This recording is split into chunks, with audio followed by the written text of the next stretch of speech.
জাহান্নাম তৈরি করা হয়েছে মানুষের জন্য, জাহান্নামে পশু প্রাণী যাবে না। আবু সাঈদ খুদরি রাদিয়াল্লাহু তাআলা আনহু বলছেন যে খারাজা রাসূলুল্লাহ সাল্লাল্লাহু আলাইহি ওয়াসাল্লাম ইয়াউমাল ফিতরি আও আযহা ইলাল মুসাল্লা, ঈদের দিন হয় ঈদুল আজহা না হলে ঈদুল ফিতর, ওটা কুরবানির দিন ছিল, আর না হলে রোজার ঈদের দিন ছিল। আল্লাহ রাসূল বাড়ি থেকে বের হলেন, ঈদের মাঠে যাবে সেই জন্য। ফামাররা আলা নিসায়ে, ঈদের মাঠে গিয়ে মহিলাদের পাশ দিয়ে গেলেন।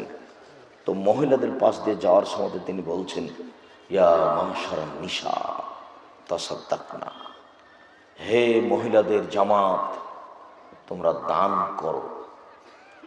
ফাইন উরিতু কুন্না আকসারা আহলে নিসা, আমি জাহান্নামে শুধু নারী আর নারী দেখছি, জাহান্নামের অধিকাংশই নারী।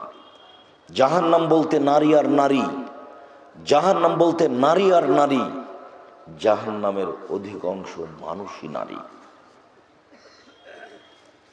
এইটুকু যখন বললেন তখন উপস্থিত মহিলারা বলে বসলেন, বেমা ইয়া রাসূলুল্লাহ, কেন আমরা কেন জাহান্নামে যাব বেশি? তখন তিনি দুইটা উত্তর দিলেন। এক, তুকসিরনা লাআন,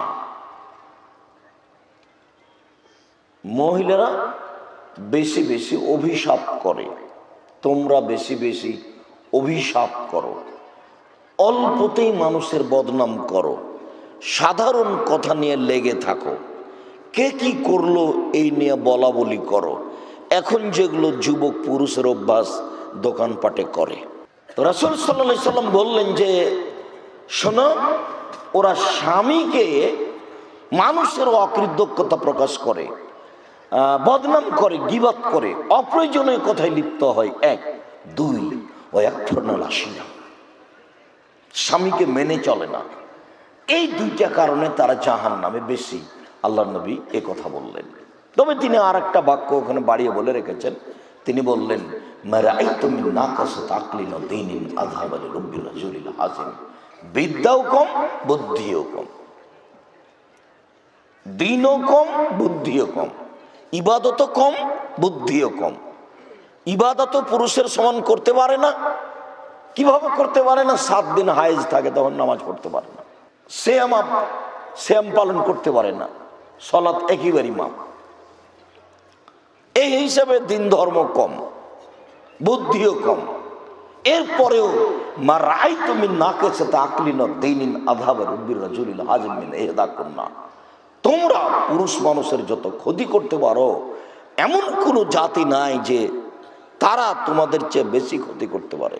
তোমরা এমন জাতি যে বুদ্ধিমানের বুদ্ধিকে নষ্ট করতে পারো, তোমরা এমন জাতি যে বুদ্ধিমানের বুদ্ধিকে নষ্ট করতে পারো, একবার হাসলেই তার বুদ্ধি হারিয়ে যায়, তোমরা সেই জাতি। যার জন্যই তাকে বাড়িতে থাকতে বলা হয়েছে।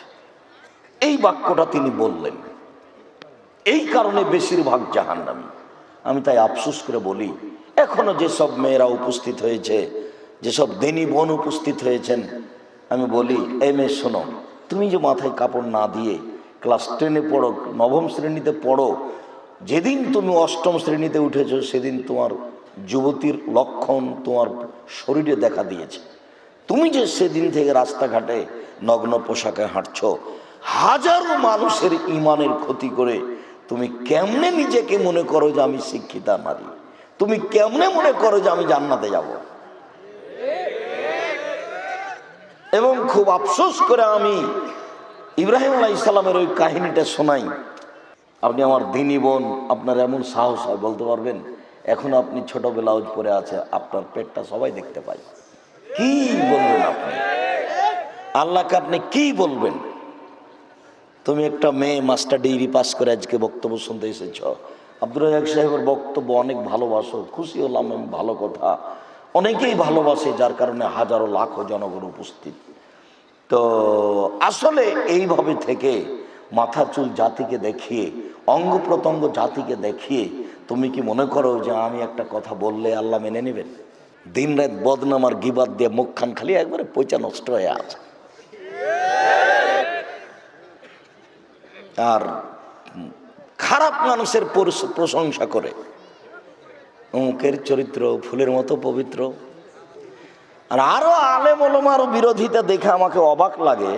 কিছু আলেম ওলামা, কিছু মানুষ যখন বিরোধিতা করে, তখন আমাকে দেখে মনে হয় আমাকে যে এ মনে হয় এতে নেকি পাবে,